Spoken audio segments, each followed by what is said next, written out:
Hello, it's Colette. Welcome back to my channel. Today I'd like to give you 10 tips so that you can tell if you're an old soul or not. Now, the old soul question is asked a lot, and we kind of, am I an old soul? Or we see children and we say, oh, they're an old soul, they've been here before, all those sort of things. But, you know, if you are an old soul, how do you tell? That's what I'll be telling you in the next wee while. However, it's a question that comes from this life where we are, because on earth at this time is perceived as linear, but the soul is eternal, and the spirit sends the soul out on journeys, gathers information, goes back to source, stays a wee while, back out, back to source. So a soul's a soul, and you know, I don't think we have enough understanding of that to actually understand the complexities. But definitely, some people that you meet in life seem to be older souls than others. That's not necessarily the right terminology. I prefer to maybe say an experienced soul, maybe a soul that's undertaken more soul journeys than maybe a less experienced one. So let's see if you're an old soul. There's a few questions that you can ask yourself. I've got my wee notepad and my thing. But the first thing is, are you an old soul? Well, the fact that you've asked the question probably means, yeah, you are, because if you were a young soul or not truly mature soul or an underdeveloped soul, then you wouldn't have the cognizance to ask the question, am I an old soul? Do you see where I'm coming from? You know, it's something that you have to have an awareness is what's going on here, what's different. So if you've already asked the question, that's your first question answered. Are you an old soul? More than likely, if you've asked that question.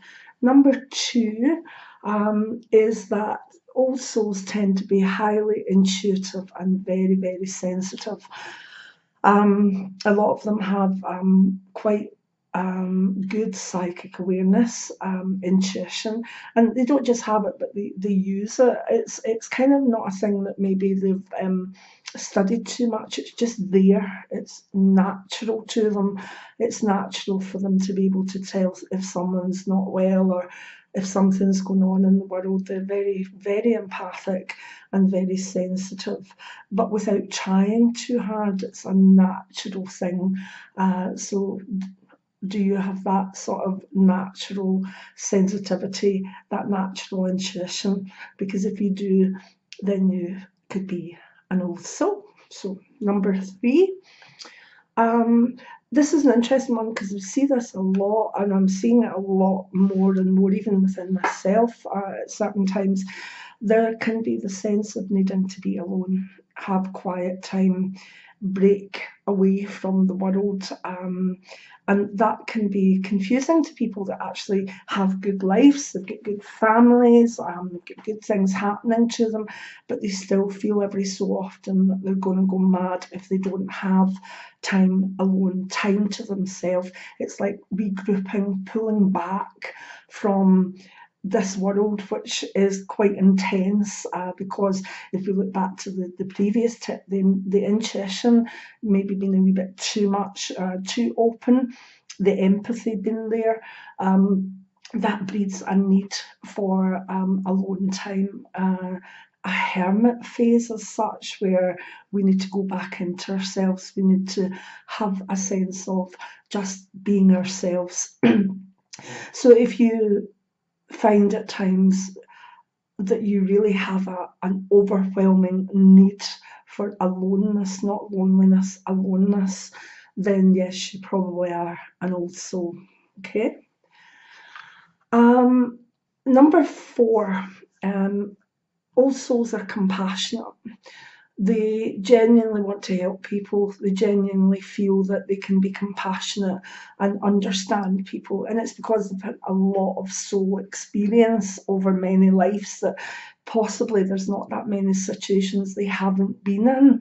And they can draw on that, not just from this life, but from many lives. So they're very compassionate. They also hate anger. and negativity. It just drives them mad. They don't see the point of it. It's not even like they see it as something incredibly destructive. They do, but it's more than that. They just look at it as though, what? You know, why are you an angry person all the time? What's the point of it? Why are you letting that anger leach all your energies away? Old souls genuinely can look quite possibly a wee bit haughty and a wee bit kind of, you know, above other people at times where anger is concerned, because they genuinely maybe have in many lives dealt with their own anger issues, dealt with things to be angry at. And although they see that there's a place for anger, like when things are not going right, where there's unfairness in the world, the background anger that we see so often with like road rage or people getting really upset over trivial things, and also just like don't understand that. It really baffles them and they have no time for it. So that's an interesting one. See how you feel about small anger. I mean, the big anger about, you know, maybe Standing Rock or the situation with the environment, those can get you angry. But again, old souls will know how to maneuver that anger into a positive expression, taking action, being an activist rather than smouldering and shouting at their kids. So that's an interesting one. Number 5 is an interesting one. It's a lot of people have come to me with this, and it's something I've felt, but I deal with it quite well. Sometimes they feel kind of displaced. That they just say they want to go home. You know, it's like Earth isn't where I live. It's like I don't really connect with people. I don't really connect with even my family. It just feels all wrong. And the older the soul, you know, when I've sensed people that are very old or whatever, maybe on their last few lives, I find that feeling of wanting to go home becomes stronger with them. They literally are like yearning to go back to source. They're yearning to go back to where they've come from, whether that be, you know, the consciousness, souls, whatever you believe in, maybe another planet, etc. Whatever. I see it as going back to source with all the information and all the knowledge of all your soul journeys. Which, remember, there's different dimensions, there's different timelines. It's not as simple as linear time. So yeah, if you feel, oh, I want to go home, a lot of people say, I'm tired. I'm tired of this life. I'm tired, and they don't know why they're tired, because, you know, they're fine or they've got good stuff happening, but they're yearning. They're yearning a lot to go home, wherever home may be, and because of that, they feel tired, and they sometimes feel very displaced from their circumstances and their surroundings, as though they just don't belong. So that's an interesting one. Number 6. This is a good one because most old souls are very aware that their bodies are just a vessel to carry the soul. So it's not that they don't see their bodies as important, but they understand that they have to nurture their physical bodies and their physicality, but the soul is the most important to them. It's like, you know, this chariot has to take me forth, it's to take my soul forth, so therefore, you know, I have to look after it, I have to feed it, I have to, you know, not get ill, all these sorts of things, I have to look after it. But their precedence is about their soul journey, their knowledge, and so as such, you sometimes find that old souls, you know, quite happily go out with 2 odd socks on. They'll quite happily wear the same jumper for 4 years and only discard it when it's fallen to bits. They also sometimes like fashion and stuff like that, but not in a kind of all-consuming way. They're very much about, well, you know, pamper the body, look after it, because it's got to take us from birth to death on this soul journey. And I find that quite an interesting one, to be honest, because I do understand that. I do do a lot of work on my soul, meditations, mantras, etc. But I still like my mascara and my makeup and my hair nice, and but it's never, it's never the be all and end all. If I had a message that I had to get out there quickly to you, it wouldn't bother me if I had no makeup on when I come on to do it. I've done it in previous videos where it's been like, look, I need to say this, and this is me today, I'm not well or whatever. So whereas a younger soul would maybe think about the facade that they're putting forward first. So I do understand that one. Number 7, they're normally very aware of that we're all one. So they tend to be quite keen on looking after the environment and looking after this earth on this journey that you're on.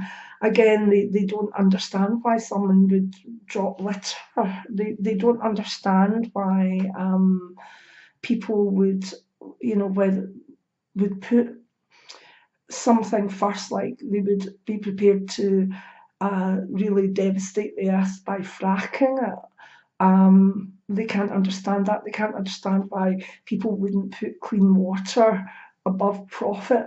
And it just doesn't make sense to them. I mean, they don't even need to think that deeply on it. They just abhor it. So you'll find that most old souls are quite aware of their environments, and also are very caring of the earth, because they know that they're just part of it, and the animals, the plants, the earth, the atom, everything is all part of consciousness. And I like that one. And as I say, it's something I see very, very much in old souls. I don't think I've ever met an old soul that isn't ultimately aware of the earth as the space that they take up, and they walk with light footsteps, put it that way. Number 8, following on from that, they tend to be a wee bit or a lot non-materialistic. They tend to replace things when they need replaced. Like, they wouldn't say, oh, I need a new 3-piece suite every 2 years just because the colour needs changed. They'd get the 3-piece suite and they'd get a good one, and then when it was dead, basically, they would go and get another one, probably second hand. They're just not materialistic. It's even if you see some of the older souls that are celebrities, and what seems to happen is that initially they're not aware of their soul journey and they're very, very materialistic, but there comes a point where they realise that celebrity and money and whatever isn't fulfilling them, and then they become, I don't know, amazing people at just giving money away. If you read a lot on Keanu Reeves, that man is amazing in that he just gives stuff away, and he's quite happy with the clothes that are on his back and to go and stay with a pal. So there tends to be that non-materialism. Yes, an old soul still want to live well. They want to, have a kettle for their coffee, and but it's all about. It's not about aesthetics of stuff. It's about do they need it? And if they need it, then they'll purchase it. But if they don't need it, they won't. And a lot of old souls don't realise it, that they'll say, oh, we're minimalists, but they don't realise that what's pushing them towards minimalist is being an old soul. So that's an interesting one. Number 9 is one that I don't think is mentioned very often. I've seen most souls are happy with very different age groups. Some people say that you see an old soul and will connect with older people more. That's not necessarily true. They will do, but they'll also be equally happy with a child or someone 6 years older than them, or 8 years younger, or someone 40 years older, or whatever. Now, the reason for that is they can see that that child, who may be 2 in physical earth years, is actually an old soul, a very, very, very old soul. And they'll accept that and really connect with the child on a kind of spiritual level. So most old souls, I don't necessarily think they gravitate towards older earth years people. I think they tend to gravitate towards other old souls. And those other old souls can be children, they can have, they can be very different from them in age, but they will gravitate and they'll be happy with that. So it's not just about being with older people, it's like all age groups. Because old souls are at various stages in their earth journey. They could be a 2-year old, they could be a 24-year-old, they could be 102. So look at your friends or people round about you, and if you feel that you're equally at home with all age groups, then you probably are an old soul. The last one, number 10, is old souls tend to seek knowledge and they never tend to stop learning. Now, that doesn't mean they're always studying. There's too many people out there that will go after one thing, then learn it, go for another and another and another. It's almost a quest, and they're not taking time to actually just absorb that consciousness. So it doesn't mean that you've always got to be studying the next therapy or the next best thing. It's about being open to knowledge every day, every minute of every day. Most old souls I know are very curious people. They're very interested in other people's lives, not in a gossipy way, but they're almost like looking at them, and you can see that they're learning from them.